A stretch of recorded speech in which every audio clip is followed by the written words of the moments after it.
हाँ प्रिया, देखो ना 3 महीने हो गए हैं, अभी तक पेट निकल ही नहीं रहा है।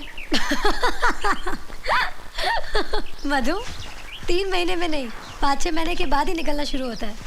जब मैं लास्ट ईयर एक्सपेक्ट करी थी ना, तो मैं भी तुम्हारी तरह परेशान थी। फिर सासू माँ ने मुझे बताया। सास? अरे बाप रे, ये सास तो बहुत डेंजर होती है ना। नहीं, मेरी सासू माँ ऐसी नहीं है, वो तो बहुत अच्छी है, मुझे बहुत प्यार करती है। और राज के दादाजी, वो मुझे बहू नहीं, अपनी पोती मानते हैं। और कौन कौन है तुम्हारे परिवार में? एक डॉक्टर दादा है जो दादाजी के दोस्त हैं, एक मामा जी है, एक मामी जी है, और एक पप्पू भैया है। उनके कॉन्टैक्ट्स इतने हाई हैं कि अगर घर में कोई भी फ़ोन ख़राब हो ना, तो वो मैकेनिक को नहीं, सीधा टेलीकॉम मिनिस्टर को फ़ोन करेंगे। और उनकी यूँ करने की आदत से तो हर नई आदमी को गलतफहमी हो जाती है। तुम्हारे ससुराल में कितना मज़ा आता होगा ना, कब सुबह हुई कब शाम पता ही नहीं चलता होगा। पहले तो ऐसे ही था, लेकिन जब से मेरे साथ, लेकिन वो दिन फिर से आ जाएंगे, थैंक्स टू यू। मुबारक हो राज, हमारी कंपनी ने 10 मिलियन का सेल क्रॉस कर लिया है। ये तो कुछ भी नहीं है, 10 मिलियन से ज्यादा क्रॉस करेगा। 100 बिलियन। या हाय अजय। हेलो भाभी, कैसी हैं आप? ठीक हूँ। ये मेरी दोस्त है मधु। हाय। एंड ही इज अजय, राज के दोस्त और business partner. Hello. Thank you. Ladies and gentlemen, today I stand here in front of you to launch a new product of my company, our company. It's called Cosmetics of India. And the person who's gonna launch this product for us today is a very important person in my life. Madhu. हाँ मधु, तुम ही हमारी VIP हो। Come on. Please come. Thanks. Thank you.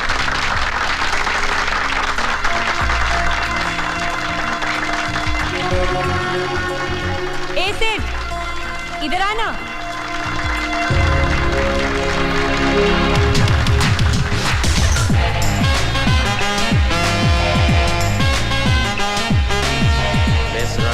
You all right? You guys having a good time? Congratulations. प्रिया! अरे राज, विकी भाई आ गए। Excuse me. Congratulations भैया। प्रिया, congratulations, How are you? congratulations Raj. Thank you. अरे भैया, भाभी नहीं आई? अरे परसों मेरे मुन्ने का मुंडन है ना, हाँ। इसलिए वो बिजी है वहाँ। लेकिन मैं तो आया हूँ वहाँ। और मैं आप लोगों को ये याद दिलाने आया हूँ कि परसों आप दोनों को मेरे बेटे के मुंडन में जरूर आना है। ओके? हेलो। हाय। मैं कब से सोच रहा हूँ कि मैंने तुम्हें कहाँ देखा था। कमाल है, कितना चेंज आ गया है। तुम्हें देखकर कोई नहीं कह सकता कि तुम एक धंधे वाली हो।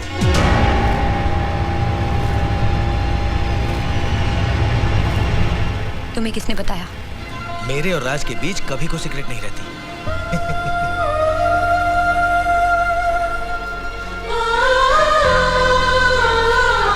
अच्छी चीज का मैं भी कदरदान हूं।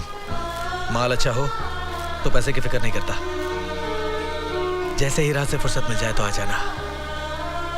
जितना पैसा राज दे रहा है उससे डबल दूंगा।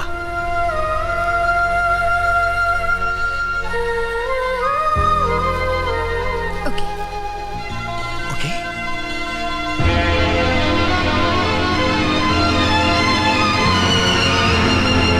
Excuse me, I'll catch you later.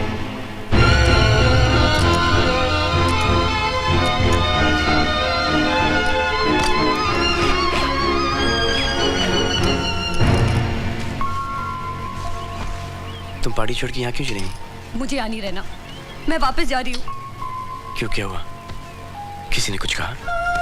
तुम अमीर लोग सब एक जैसे होते हो, अपने मतलब के लिए क्या क्या खेल खेलते हो। पहले मुझे इतनी इज्जत देके आसमान पे बिठा दिया और फिर एक ही झटके में जमीन पे लाके गिरा दिया। अरे तुम्हें बच्चा ही चाहिए था ना, तो वो तो मैं तुम्हें सड़क पे भी पैदा करके दे सकती थी। क्या जरूरत थी मुझे अपनी सोसाइटी के लायक बनाने की, जब तुम्हें अपने दोस्तों से यही कहना था कि मैं एक धंधे वाली हूँ।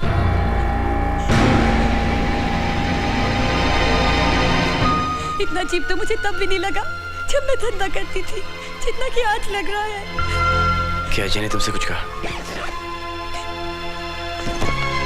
मधु, मैंने किसी से कुछ नहीं कहा। उस दिन बॉम्बे की कॉन्फ्रेंस में जब तुम आई थी, मधु। अरे मधु, कहाँ जा रही हो? मैं वापस जा रही हूँ।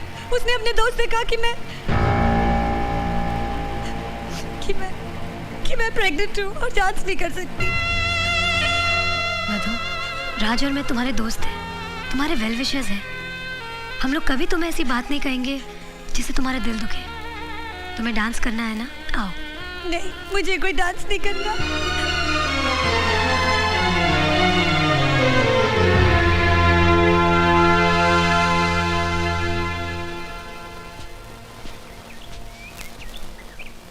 राज, इंसान जिसे अपना समझता है ना, उसको छोटी सी बात भी दिल पे लग जाती है। प्रिया, मैंने तुम्हें मधु के बारे में एक बात नहीं बताई। मैं जानती हूँ, मैंने सब सुन लिया है। तुमने अच्छा ही किया कि ये बात तुमने पहले मुझे नहीं बताई। हो सकता है कि ये बात जानने के बाद उस वक्त मैं मधु को एक्सेप्ट नहीं करती, लेकिन आज मैं कह सकती हूँ कि हमारे बच्चे को जन्म देने के लिए मधु से अच्छी लड़की नहीं मिल सकती थी। है ना?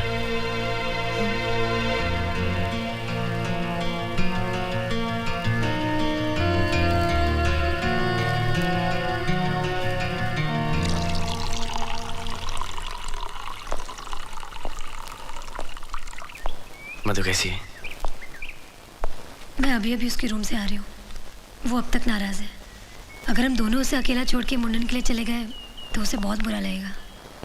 तो जाना कैंसिल कर देते हैं। नहीं नहीं, तो विकी भैया बुरा मान जाएंगे। एक काम करते हैं, मैं चली जाती हूँ मुंडन में, तुम यहाँ रह जाओ और मैं कुछ बहाना कर दूंगी कि तुम बिजनेस के लिए नहीं आ सके। ठीक है, जाके सामान पैक कर लो, मैं तुम्हें स्टेशन छोड़ दूंगा। चलो।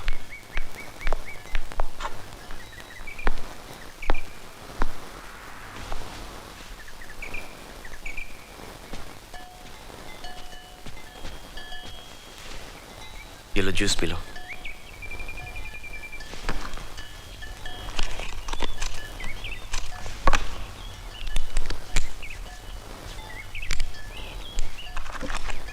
सिगरेट तुम्हारे सेहत के लिए और बच्चे की सेहत के लिए बहुत अच्छी चीज है।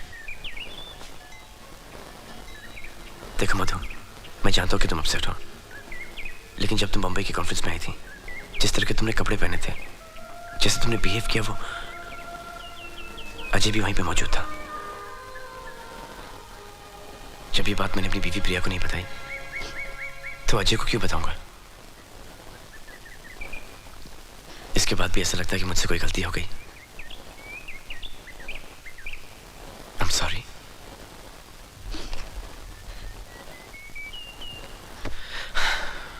पी लो सिगरेट।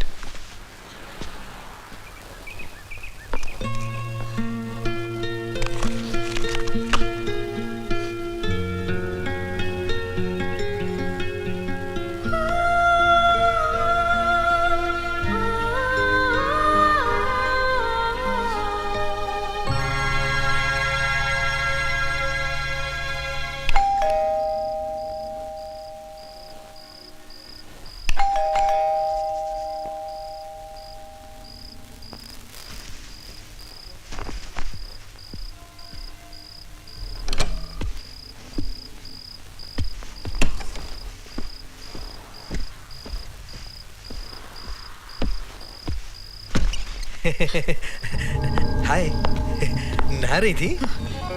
राज घर पे नहीं है, वो ऑफिस गए हैं। हाँ मैं जानता हूँ, राज ऑफिस गया है और लेट आने वाला है, और प्रिया भी घर पर नहीं है, अपने कजिन के यहाँ गई है, इसलिए तो आया हूँ। जब से मैंने तुम्हें पार्टी में देखा है, मुझसे रहा नहीं गया, इसलिए मौका मिलते ही यहाँ आ गया। दुनिया की हर किस्म की लड़कियों के साथ मैंने ऐश की है, लेकिन जो बात तुम में है वो किसी में नहीं। आप प्लीज यहाँ से चली जाइए।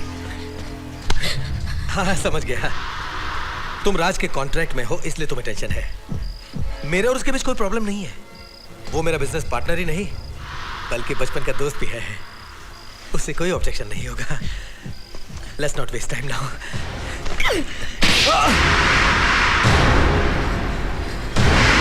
दो टके की धंधे वाली, तूने मुझ पर हाथ उठाया।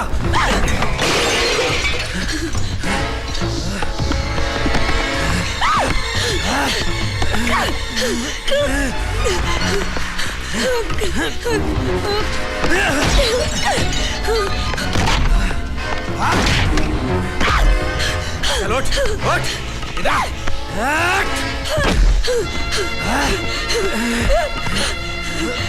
बहुत शरीफ बनती है तू, क्यों? तेरी शराफत अभी निकालता हूं मैं।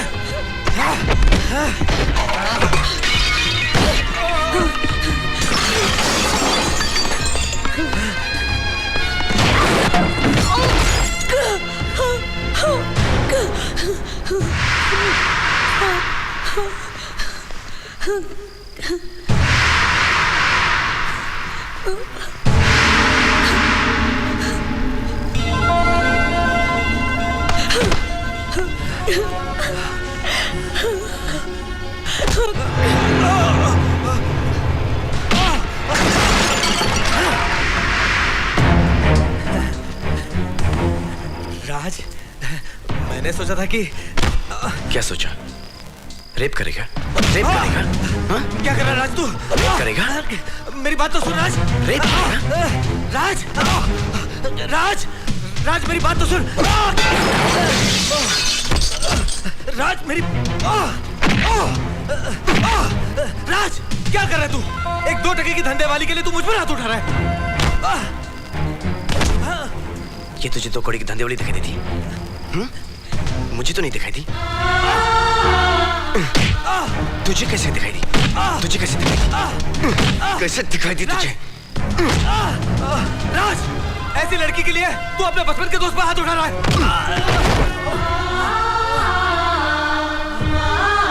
बचपन का दोस्त? बचपन का दोस्त? मेरा भाई भी होता ना, तब भी मैं तुझे सड़क से मार देता, समझा? इसके लिए अपने 500 करोड़ की पार्टनरशिप को लात मार रहा है तू। इसके लिए 500 करोड़ क्या, पूरी दुनिया की दौलत को भी ना ठुकरा दूंगा, समझा? मालूम क्यों? क्योंकि she is priceless for me. तू मेरा दोस्त है ना, इसलिए तू यहां से निकल, वरना मैं तुझे मार डालूंगा, समझा? चल।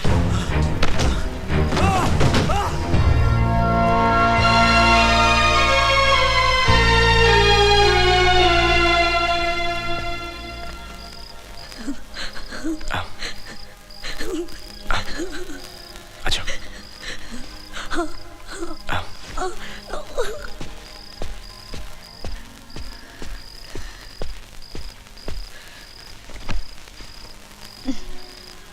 मैं दवाई लेके आया।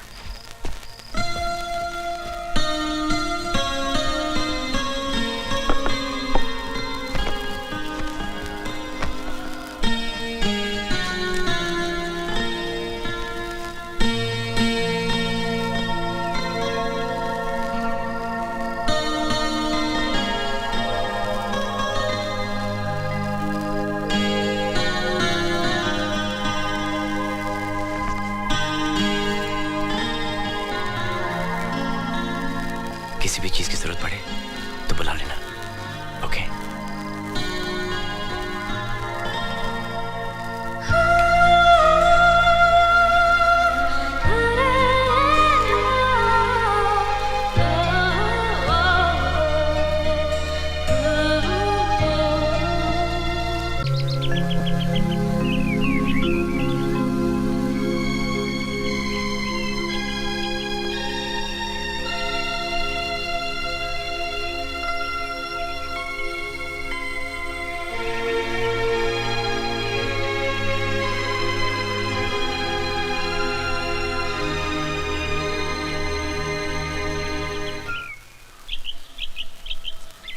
मधु, हाँ? ये लो।